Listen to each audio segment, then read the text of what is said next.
This is Fred Beck from Fred Beck's Fighting, proudly sponsored by Empire Fight Store, and it's been 363 days till me and Dave, since me and Dave did the last interview over Zoom, and that was after the last Canelo fight. Dave, it's nice to see you again, mate. How are you? I'm all right, mate. How are you?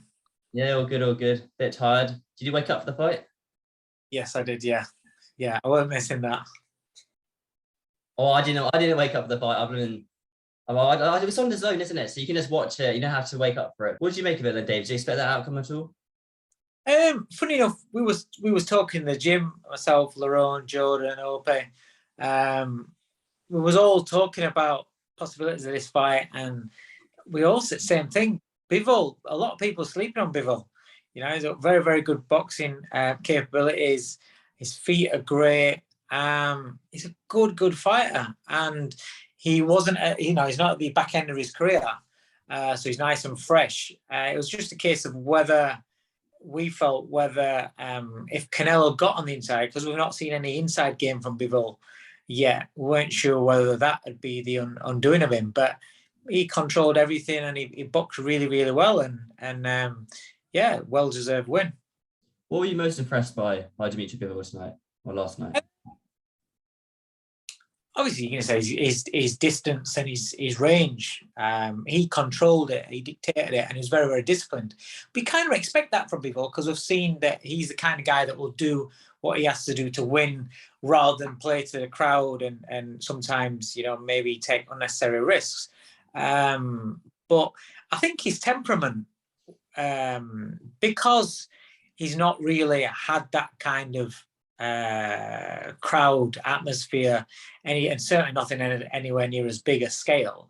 You always wonder how fighters are going to cope with it, with the whole, Canelo aura, and a lot of fighters can look across the ring in the introductions, and that moment there they can kind of lose the fight a little bit.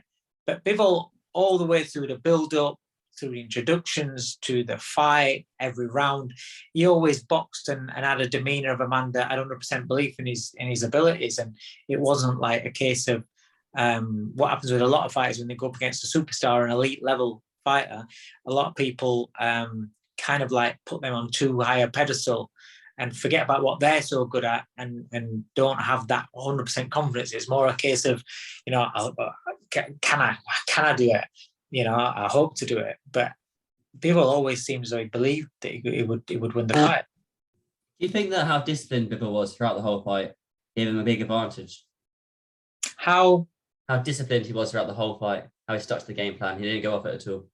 Yeah, massively so, because he, even the moments that he was backed against the ropes, his hand positioning was great. He was very sound defensively.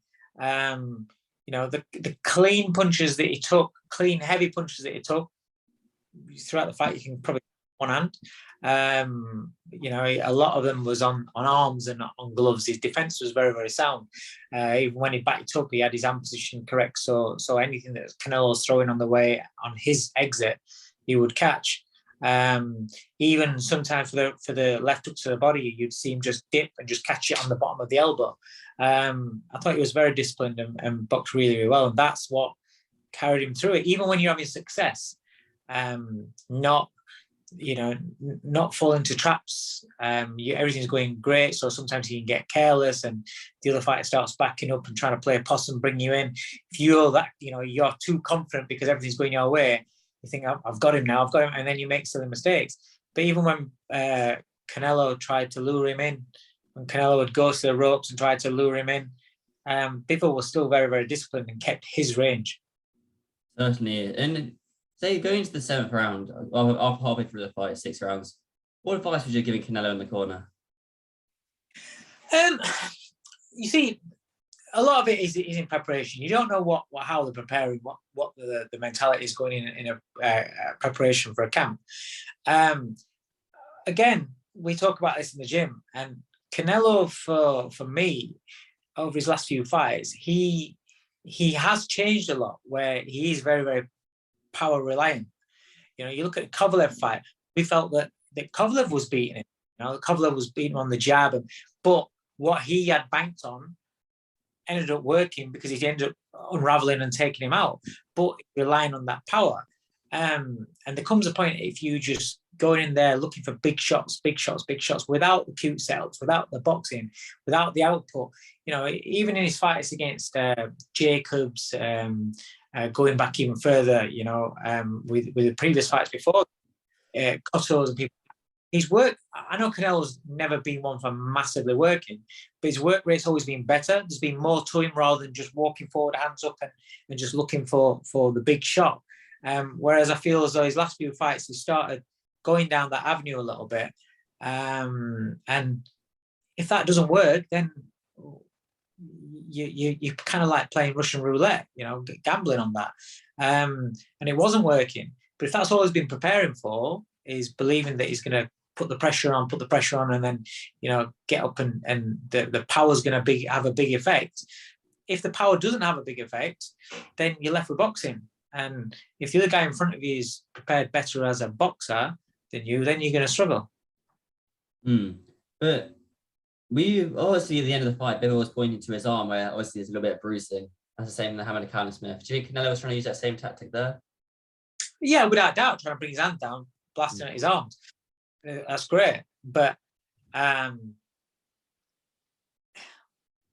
it didn't work because Bivol either didn't feel it to an extent that what Callum did, that was disciplined enough to ride the shots, you know, and didn't drop his hands at all. So I think, like I said, literally, maybe there's one right hand, sweeping right hand that landed, maybe two that landed flush on the chin, but everything else, Bivol was catching. That is part of the defense. His arms, gloves, you know, forearms. That is part of defense. If you remember, people like Winky Wright and walk you down with using the forearms and the shoulders to block and ride shots. That's part of the defense, and that's, you know, that's what Bivol did. Certainly. And where do you think he goes from here, Bivol? And then I'll ask you back to Canelo. Where do you think he goes from here? Listen, I would love to see the winner. Obviously, they're going to have a rematch, aren't they? So that's where he goes from here. You think a rematch is going to happen? Yeah, because if Canelo wants the rematch is going to happen, and wants a rematch. So the rematch will happen. Outside of a rematch, then obviously you would like to see Beterbiev and Bivol, or the winner of Beterbiev and Smith face Bivol and unify. That'd be fantastic. But like I said, I think both men have agreed they're going to have a rematch, so there will be a massive rematch next. Even at the end of the year, it's a shame because Canelo was meant to fight in the UK, wasn't he, in December time? But I guess that rematch will be in Mexico or be in the US. Who knows? This is the thing. They say that, you know, for, you know, to keep yourself relevant in certain areas and spaces. Would he come to the UK to get up for a fight against a British fighter? Who knows? Who knows? He may do, he may not, but it'll be Bivol next, I imagine, and then we'll see. Well, when do you think that fight will have to take place? Who knows? Canelo boxes twice a year, doesn't he? So I don't know. It's whenever he says, really, I suppose. I know he's just got beat, but he's the draw. We saw with when AJ was beaten against Ruiz, the rematch was huge. There's a big demand for it. You want to see, can they come back again? It's a massive rematch, and it's a rematch that, you know, I think everyone would like to see, because you'd like to see, okay, can Canelo make adjustments in order to win the rematch, or does Bivol just have his number and his boxing abilities just along with his physical attributes and athleticism, are they just too much for Canelo? So it's an intriguing rematch, and so I would imagine it'll happen whenever Mr. Canelo Alvarez decides. And just one more thing on the fight that's popped into my head. Do you agree with the scorecards, the 115, 113, unanimous? Bullshit. But I mean, I had it wide. How wide? I had it 9-3 to Bivol. You can't. For me, if somebody's boxing your head off and you land a big uppercut and maybe a right hand in the round, you can't nick, you know, unless the guy's going down or there's a massive dramatic wobble or whatever. I don't see there's any excuse to give that man that round. You don't get or you shouldn't get points just for walking forward and taking shots. Yes, some shots are going on the gloves and some shots are getting through, but then you can say that the majority of Canelo's punches that were landing on Bivol were going on gloves. So if you're going to score shots for Canelo landing on gloves, then you should be scoring them same shots for Bivol on Canelo's gloves. I've been in football, so I haven't really seen caught up on social media and things like that, but I did see a picture of the scorecards, and they had Canelo 4-0 up at one point. I'm like, really? That's not, it shouldn't be, it's not a slight on Canelo because he goes in and does the fighting. But I just think that it kind of like, it's shit how the not just Canelo, but for big names, big fighters, it's sort of throughout history, it's always been the kind of the same, different areas or whatever. It used to be Germany, we're bad over here. There's always dodgy scorecards.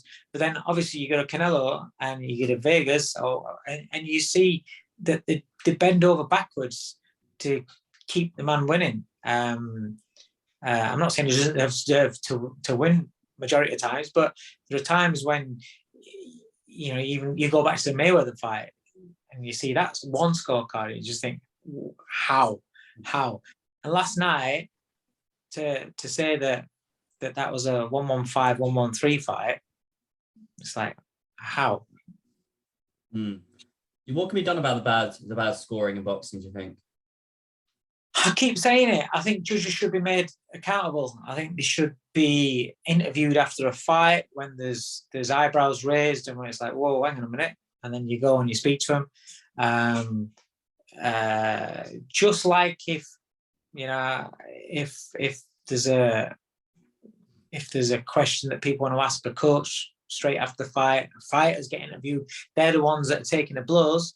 The judges should be held accountable because they feel as though they can kind of do anything, slip off into the night, and nothing gets brought to the doorstep about it. And like I said, if they're at least interviewed and you ask them, how did you score those rounds for such and such fighter, then they have an opportunity to explain to you. And like a lot of things, when you're given an explanation, you don't have to always agree with somebody's explanation, but it's a reason, and you can say, okay, all right, okay, fair enough. But they can explain how they came to that. They might be able to say, well, actually, I thought that all of Bivol's shots were just hitting arms and gloves, and in a very, very close round, I felt that Canelo was landing from my view where I was sat. That's my view. You might not agree with it, but you hear him speak, you hear him give a reason for it. Whereas it's just, there's my scorecards, see you later, bye. You look at it, you're thinking, what, eh? And that's where it stinks, because that leaves it open for you to say it's bullshit, it's corrupt, it's, he favours that fighter, he's a money train. It leaves it open. If you're interviewed, at least there's an explanation there. And like I said, there's a conversation there. And then when they are stinking, then they need to be reprimanded. They need to be stopped from officiating such high-level fights. I guess if they interview, they're allowed to kind of, they can show they put their side of the story across, which would be quite good to see. But Dave, thanks for the time today. You got anything else coming up for yourself for the next few months on the radar? No, waiting on dates with the guys now. Just waiting on dates. all a lot of them in the gym. We're just waiting on dates. Awesome. And your TikTok, where will find your TikToks? That's doing quite well. Yeah, it is. Yeah. Do you know what? I came on there probably about 8 weeks ago because it's just another outlet. Obviously, there's a different range of people on Instagram to Twitter to TikToks. So yeah, just it's just another platform really, and it's gets the fighters more publicity and more eyes on them really. It gets the fighters more exposure, which is always good to see. I'll put the link for that in the description. But Dave, thanks for the time again. I'm sure we'll catch up soon. Thank you.